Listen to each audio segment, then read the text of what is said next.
मेरी शादी को 12 साल हो चुके थे। मेरे 2 प्यारे प्यारे बच्चे भी हैं। मेरे पति गौरव बहुत ही सीधे स्वभाव के इंसान हैं। वह मुझे बहुत प्यार करते थे। मैं भी अपने पति गौरव से बहुत प्यार करती थी। वह मेरी हर बात में सिर्फ और सिर्फ मेरी ही रजामंदी लेते थे। कभी भी उन्होंने मेरे फैसले पर अपने फैसले की मोहर नहीं लगाई। कहते हैं जिस पत्नी को पति का भरपूर प्यार मिलता है उसे किसी चीज़ की तकलीफ नहीं होती है। उसे दुनिया का कोई भी दुख बहुत कम लगता है।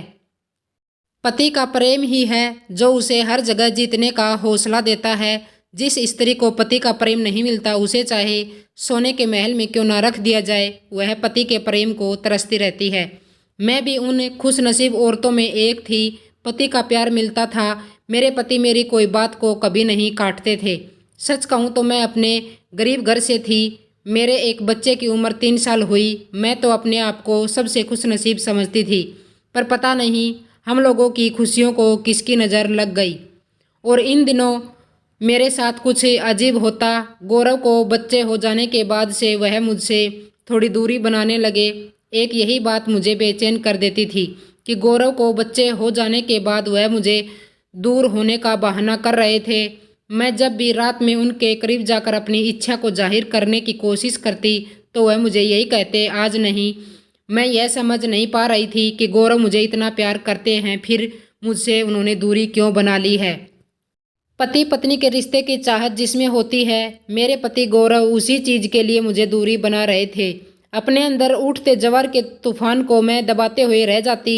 मेरी आंखों में आंसुओं का सैलाब भर जाता और मैं सोने का नाटक कर देती थी।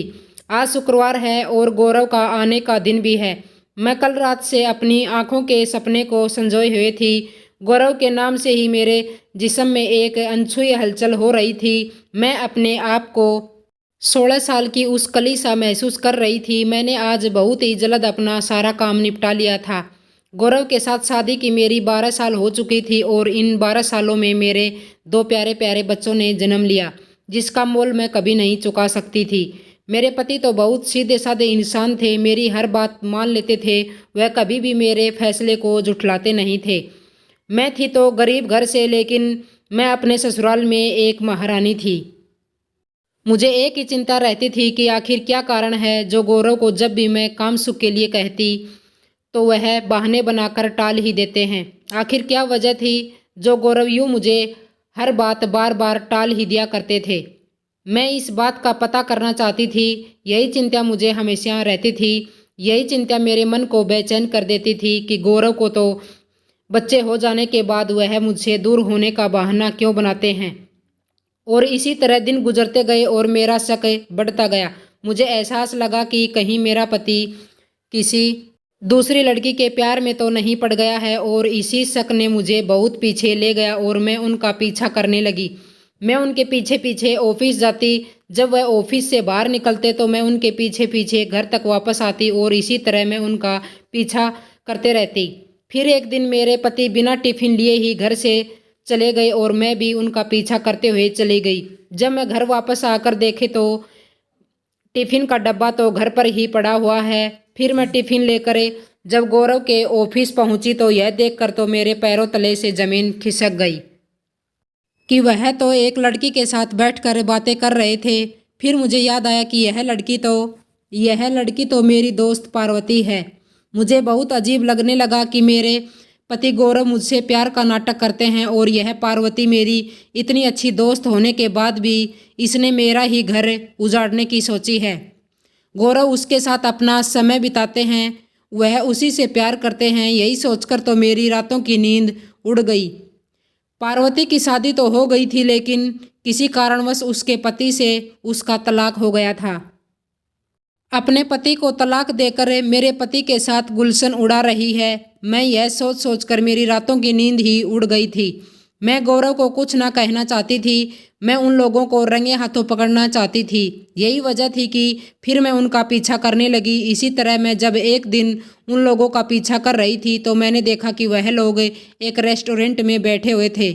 मैं जब वहाँ पहुँची तो उसे देखकर मैं उन लोगों के सामने नहीं गई और उनका एक फ़ोटो अपने मोबाइल में ले लिया। मैं घर वापस आई और अपने पति को जब यह फ़ोटो दिखाई तो वह गुस्सा में मुझसे कहने लगे, तुम मेरा पीछा करती हो। तुम्हें मुझ पर बिल्कुल भी विश्वास नहीं है क्या? हमारा रिश्ता इतना कमज़ोर है कि कुछ ही समय में तुम मुझ पर इस तरह से इल्ज़ाम लगा रही हो। फिर मैंने भी कुछ नहीं कहा। इस तरह महीने बीतने लगे, फिर साल बीतने लगे।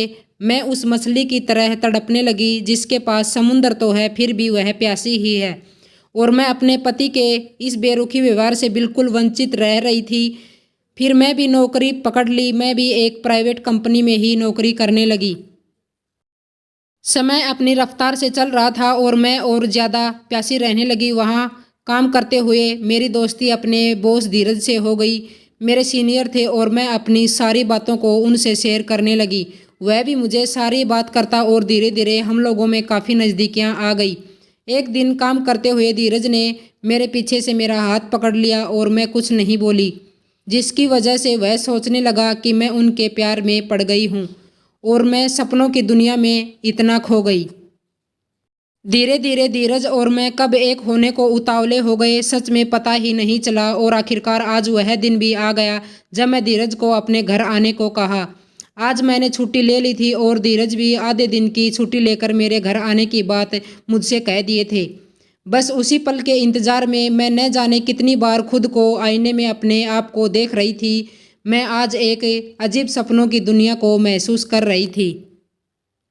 मैं एक एक पल का इंतज़ार कर रही थी। अचानक दरवाजे की घंटी बजी। घंटी ने मेरे ध्यान को हटा दिया। मेरे कदम शरीर का साथ नहीं दे रहे थे। मैं अपने दिल में उठे उस तूफान को शांत करने में लगी थी जो मेरे और धीरज के बीच एक कमज़ोर से धागे को बंद करे, उसे विश्वास की मजबूती की चाहत करने की सोच रही थी। बड़ी शर्म आती हुई दरवाजे तक पहुंच पाई थी। आज पहली बार दरवाजे को खोलने में मैं अपनी नज़रों को नीचे झुकाए हुए थी। मेरे कदम इतने भाग गए कि मुझे पाप और पुण्य की कुछ समझ खो गई थी, जिसकी बेचैनी मुझे जीने नहीं दे रही थी। मैंने धड़कते हुए दिल से दरवाज़ा खोला। दरवाज़ा खोलते खोलते मेरे पैरों तले से ज़मीन खिसक गई। मैं तो यह सोचकर दरवाज़ा खोला था कि दरवाजे पर धीरज खड़ा है, वह भी मेरे प्यार को पाने के लिए। यह देखकर कि सामने धीरज नहीं गौरव खड़ा है और गौरव ने अपने हाथ में गजरा लिया मुस्कुराते हुए खड़े थे। मैं तो हक्का बक्का रह गई। तो गौरव ने कहा कि क्या बात, इतनी देर से घंटी बजा रहा था, क्या कर रही थी तुम? मैं तो गौरव की बातें सुन ही नहीं पा रही थी क्योंकि मैंने तो यह सोचा ही नहीं था। फिर गौरव ने कहा, कहाँ ध्यान है तुम्हारा? मैं कब से तुमसे बात करने की कोशिश कर रहा हूँ। फिर मेरा ध्यान जाता तो इससे पहले मैं कुछ बोल पाती। इससे पहले ही गौरव ने मुझे अपनी बाहों में भर लिया और वह मेरे बालों को खोलते हुए गजरे से सजाने लगे और मुझे कहने लगे, अच्छा हुआ जो तुमने आज छुट्टी कर ली।